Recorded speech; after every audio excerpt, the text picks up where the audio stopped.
Halo, Assalamualaikum warahmatullahi wabarakatuh. Kami dari kelompok 9 mata kuliah Public Relation.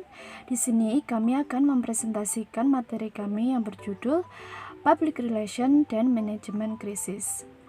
Sebelumnya, perkenalkan anggota dari kelompok kami. Yang pertama, Ferry Novitasari, yang kedua, Nabila Hurmatus, dan yang ketiga, saya sendiri, Nurul Hasanah. Oke, langsung saja masuk ke pembahasan yang pertama tentang pengertian dari public relation. Menurut Frank Jeffkins, publik adalah sekelompok atau orang-orang yang berkomunikasi dengan suatu organisasi, baik secara internal maupun eksternal. Di sini, komunikasi internal adalah kegiatan komunikasi yang secara khusus diarahkan pada pihak-pihak dalam lingkungan organisasi. Contohnya pimpinan dengan anggota dari suatu organisasi tersebut. Sedangkan komunikasi eksternal adalah suatu kegiatan komunikasi antara pimpinan atau bagian dari suatu organisasi tersebut dengan masyarakat luas. Selanjutnya, Frank Jeffkins juga mendefinisikan public relation adalah semua bentuk komunikasi yang terencana, baik itu ke dalam maupun keluar, antar suatu organisasi dengan semua halayaknya dalam rangka mencapai tujuan-tujuan spesifik yang berlandaskan pada saling pengertian. Jadi, kesimpulannya, public relation yaitu suatu aktivitas yang dilakukan dengan cara menjalin hubungan-hubungan dalam bentuk komunikasi antar organisasi dengan keseluruhan publik baik eksternal maupun internal yang tujuannya untuk menumbuhkan saling pengertian, niat baik, serta kerjasama antar publik dengan jalan komunikasi timbal balik untuk mencapai tujuan bersama yang hendak dicapai. Oke, poin B. Pengertian manajemen.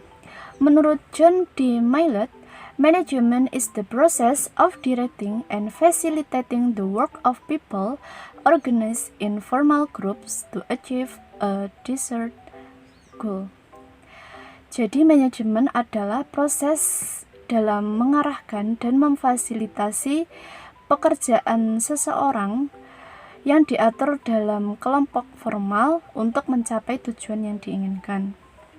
Kesimpulannya, manajemen diartikan sebagai suatu proses yang meliputi perencanaan, perorganisasian, pengarahan, dan pengawasan yang dilakukan oleh para manajer dalam organisasi agar tujuan yang ditentukan dapat diwujudkan. Poin C. Pengertian dari krisis. Kata krisis berasal dari bahasa Yunani yang berarti keputusan. Ketika krisis terjadi, suatu perusahaan harus memutuskan apa yang harus dilakukan, bergerak ke kiri atau bergeser ke kanan, ke bawah atau ke atas. Robert P. Powell dalam bukunya Crisis: A Leadership Opportunity menyatakan bahwa krisis adalah kejadian yang tidak diharapkan, berdampak dramatis, kadang belum pernah terjadi sebelumnya, yang mendorong organisasi kepada suatu kekacauan dan dapat menghancurkan organisasi tersebut tanpa adanya tindakan nyata. Krisis dapat dikategorikan berdasarkan dampaknya. Di sini ada 3 kategori. Yang pertama ada krisis level 1. Dampak dari krisis ini mengakibatkan tercemarnya nama organisasi serta adanya hambatan dalam mewujudkan misi. Contohnya tuntutan hukum terhadap perusahaan Nuward karena kasus pencemaran lingkungan. Yang kedua adalah krisis level 2. Krisis ini berdampak pada cedera fisik, bahkan yang paling fatal dapat mengakibatkan korban jiwa. Contoh dari krisis ini adalah kasus lumpur panas PT Lapindo Brantas. Sudah kita ketahui bahwa semburan lumpur panas di lokasi pengoboran milik PT Lapindo Brantas yang terjadi sejak 29 Mei 2006 membuat sejumlah warga di Sidoarjo, Jawa Timur terpaksa mengungsi dan merintis kehidupan baru di tempat lain. Bahkan hingga 13 tahun berselang, urusan ganti rugi tak kunjung selesai. Yang ketiga, krisis level 3. Krisis level ini mengakibatkan adanya korban jiwa, kerusakan properti, serta kemungkinan kebangkrutan. Contoh dari krisis ini adalah kasus Enron Corporation. Kasus Enron Corporation adalah aksi penipuan laporan keuangan perusahaan demi menarik investor. Hal ini pernah sekali terjadi dan menarik perhatian dunia karena dilakukan oleh salah satu perusahaan terbesar yang ada di Amerika Serikat. Enron yang kala itu menduduki peringkat ke-7 perusahaan terbesar di Amerika Serikat terbelit skandal penipuan pada para investornya. Melalui laporan keuangan perusahaan yang cerah, Enron sukses mendapatkan guyuran dana segar dari para investor. Tapi, kesuksesan perusahaan energi raksasa itu akhirnya ambruk karena serangkaian penipuan di pihak manajemennya. Oke, sekian penjelasan dari saya. Selanjutnya akan dilanjutkan oleh pemateri yang selanjutnya. Oke, bismillahirrahmanirrahim. Di sini saya mau melanjutkan presentasi dari saudari Nurul Hasanah yang bertemakan tentang faktor-faktor penyebab krisis gitu.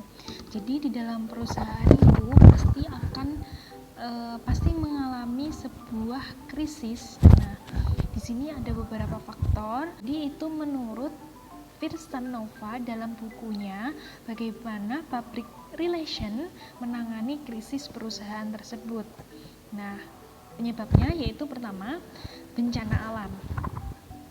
Nah, krisis karena bencana alam itu krisis yang disebabkan oleh seperti bencana alam seperti gempa bumi, terus kayak banjir dan sebagainya gitu. Selanjutnya ini ada kecelakaan industri. Maksudnya di sini kecelakaan industri itu seperti ada kerusakan pada mesin. Pokoknya mesinnya itu tidak berfungsi dengan semestinya.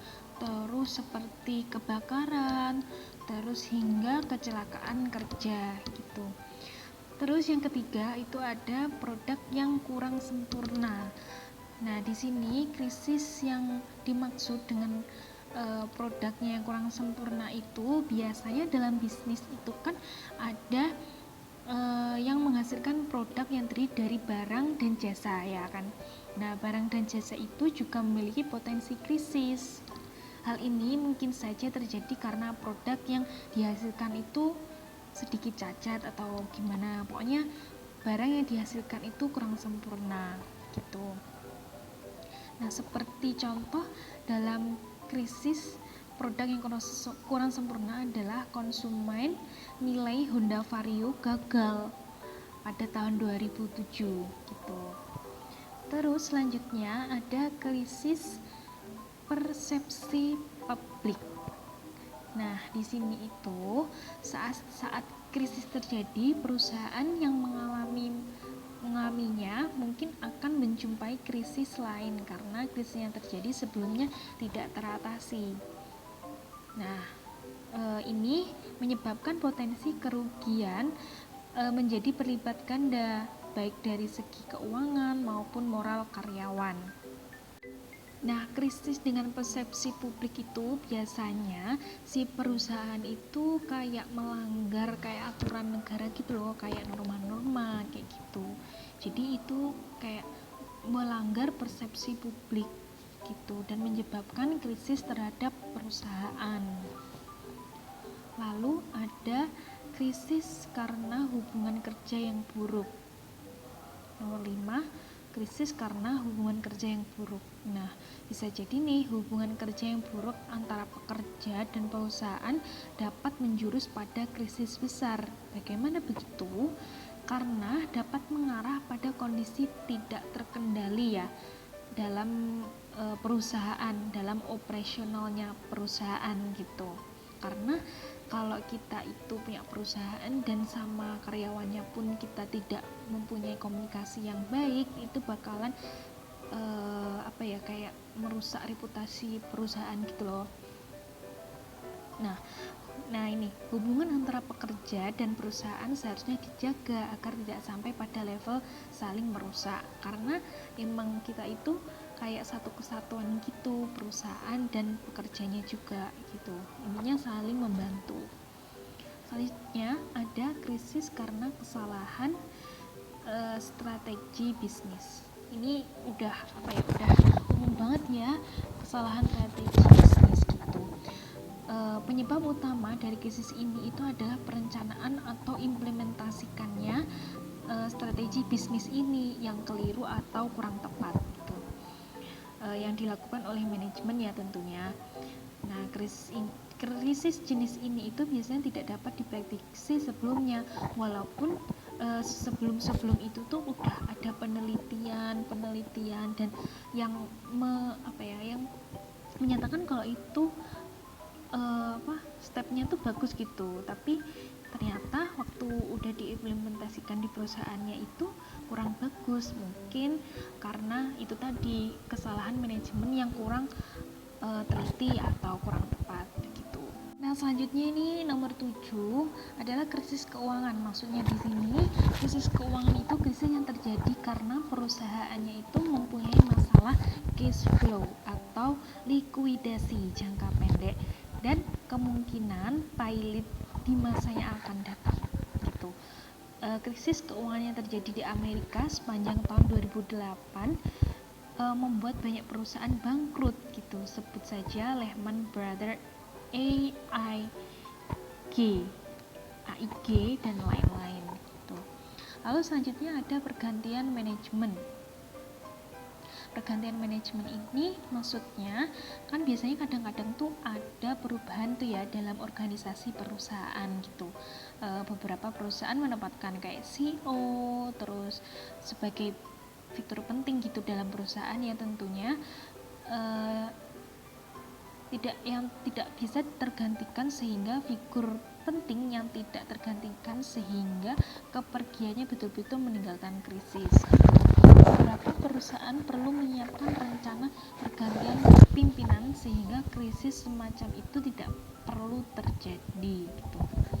Berikut contoh krisis karena pergantian manajemen pada saat Menteri Perhubungan mengusulkan pergantian manajemen PT KAI pada tahun 2005. Lalu selanjutnya ada persaingan bisnis. Ketatnya persaingan bisnis dapat menyebabkan persaingan bisnis ini menjadi semakin sering terjadi gitu, karena sudah banyak banget ya perusahaan-perusahaan yang udah berdiri gitu.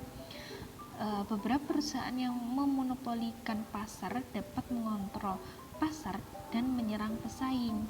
Contoh kasus krisis karena pesaing bisnis adalah salah satunya Microsoft tersandung kasus monopoli di tahun 2008. Ini adalah ada pengertian manajemen krisis.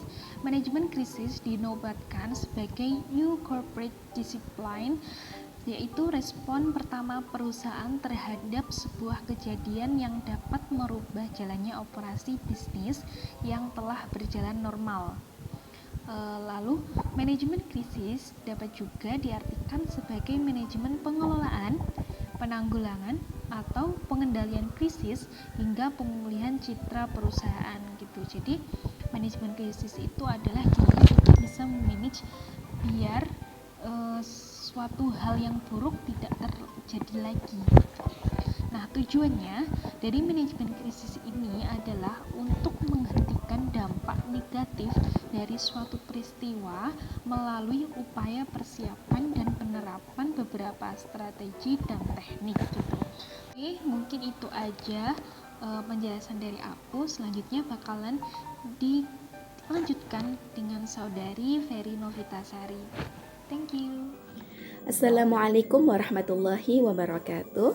Nama saya Ferry Novitasari. Tahapan-tahapan krisis dalam suatu perusahaan. Krisis itu memiliki siklus kehidupan yang memiliki waktu berbeda pada setiap tahapan.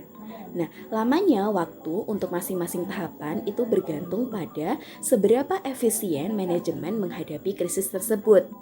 Manajemen bertanggung jawab untuk mencari pemecahan masalah dari krisis yang timbul dengan menggunakan berbagai cara yang mungkin dilakukan. Jika seorang manajer atau manajemen ini berhasil untuk mengatasi krisis tanpa diketahui oleh publik, maka manajer tersebut telah membuktikan kapasitas dan juga kemampuannya. Krisis itu tidak bergerak spontan, namun diawali dengan gejala yang kadang tidak terlihat atau terdeteksi oleh perusahaan, sehingga kurang tepat jika ada statement dari perusahaan atau organisasi yang menyatakan bahwa krisis di suatu perusahaan datang secara tiba-tiba. Mengapa? Karena krisis bergerak dari satu tahap ke tahap yang lainnya. Ketika tidak diantisipasi pada tahap awal, ia akan makin meluas dan merugikan organisasi atau perusahaan tersebut. Dalam peramalan krisis, manajemen akan mempertimbangkan tahapan krisis yang sedang dialami oleh perusahaan sesuai dengan anatominya. Tahapan-tahapan itu sebagai berikut. Yang pertama, tahap prodromal yang disebut sebagai warning stage, karena di sini letak krisis itu muncul melalui gejala yang perlu diatasi segera. Tahap ini juga merupakan bagian dari turning point. Bila manajemen gagal mengartikan atau menangkap signal ini, maka krisis akan bergeser ke tahap yang lebih serius, yaitu tahap akut. Tahap ini muncul dalam 3 bentuk, yaitu jelas sekali, samar-samar, dan tidak terlihat sama sekali. Jika dipandang dari kacamata bisnis, krisis itu akan menimbulkan berbagai hal. Contohnya seperti intensitas permasalahan akan bertambah, masalah menjadi sorotan publik, masalah akan mengganggu kelancaran bisnis sehari-hari, mengganggu nama baik suatu perusahaan, merusak sistem kerja, membuat perusahaan menjadi panik, ataupun masyarakat menjadi panik, dan yang terakhir membuat pemerintah ikut melakukan intervensi. Nah, ciri-ciri dari perusahaan yang dilanda krisis itu adalah sebagai berikut. Yang pertama, keadaan fisik dari suatu perusahaan itu tidak terurus, mulai dari bangunannya dan sebagainya. Dan selanjutnya itu SDM atau sumber daya manusia, karyawannya itu malas, datang dan pulang seenaknya, pemimpinnya jarang hadir, atau banyak juga karyawan yang tidak bekerja atau kongko-kongko.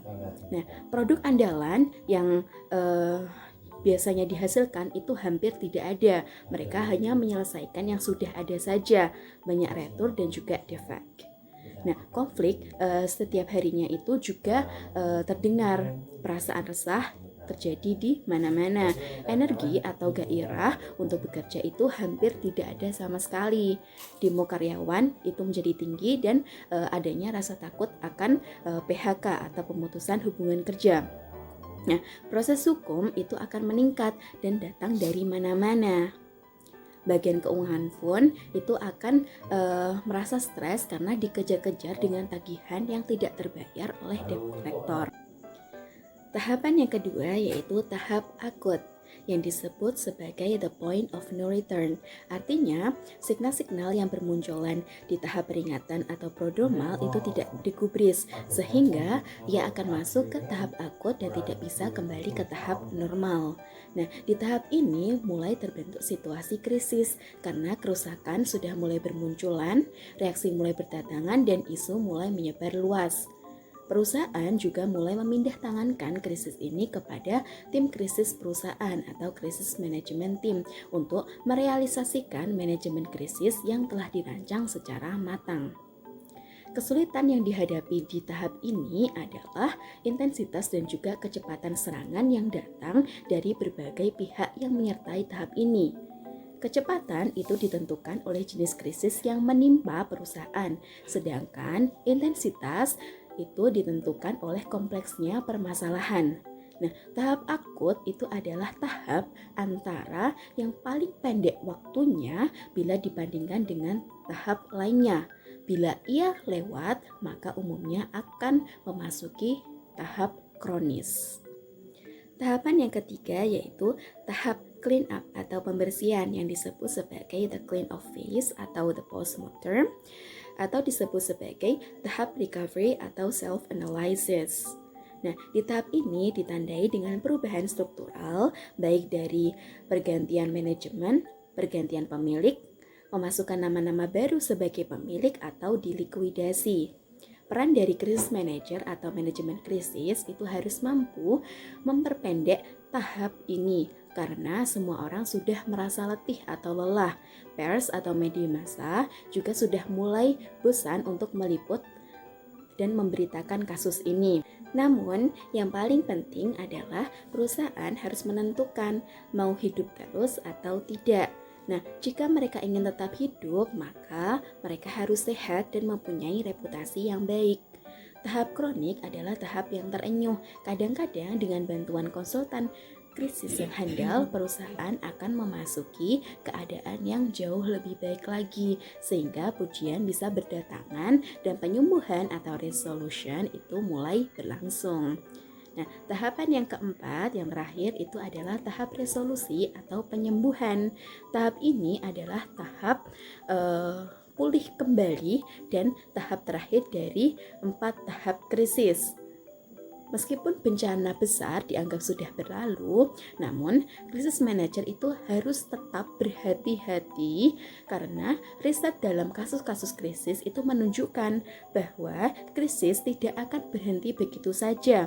Pada tahap ini, krisis umumnya itu berbentuk siklus yang akan membawa kembali keadaan semula atau prodromal stage. Maka perlu dirumuskan strategi pemulihan untuk mencegah adanya krisis kembali.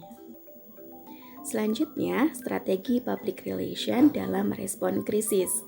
Penyelesaian krisis itu harus ditanggapi secara serius oleh manajemen perusahaan dengan merancang krisis management plans yang digunakan untuk mencegah meluasnya krisis dengan menerapkan strategi manajemen krisis yang tepat untuk meminimalisir resiko kesalahan. Nah, penetapan strategi ini harus didasarkan pada identifikasi dan analisis situasi agar dapat menentukan pengelolaan pada situasi krisis dengan tepat. Nah, strategi-strategi yang dilakukan yang pertama itu ada identifikasi krisis yang bertujuan untuk mengetahui permasalahan dengan melihat faktor apa yang menyebabkan krisis tersebut. Nah, tujuan dari adanya identifikasi krisis ini adalah menentukan langkah penanggulangan apa yang tepat untuk menanggulangi krisis tersebut.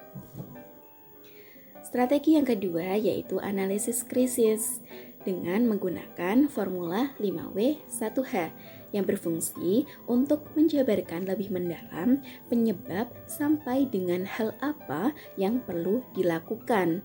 Nah, analisis ini memiliki cakupan yang luas dalam membahas krisis dari parsial sampai dengan integral yang saling berkaitan satu sama lain. Strategi yang ketiga yaitu isolasi krisis. Nah, di tahapan ini kita berusaha untuk mencegah meluasnya krisis ke berbagai sektor di perusahaan. Maka krisis perlu dikarantina dengan melihat jangka waktu terjadinya krisis. Strategi yang keempat yaitu strategi pemulihan krisis. Sebelum mengambil langkah-langkah komunikasi untuk mengendalikan krisis, perusahaan perlu melakukan penetapan strategi generik yang akan diambil. Strategi ini merupakan lanjutan dalam menghadapi daur hidup krisis berdasarkan analisa yang telah dilakukan sebelumnya.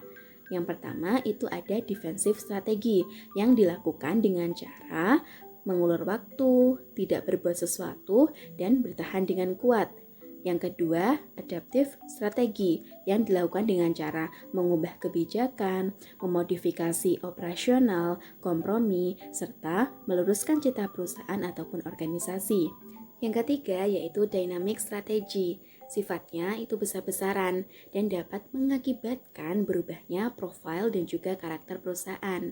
Dilakukan dengan cara merger atau akuisisi, investasi baru, menjual saham, meluncurkan program baru, menarik peredaran produk lama, menggandeng kekuasaan, dan juga melempar isu baru guna mengalihkan perhatian.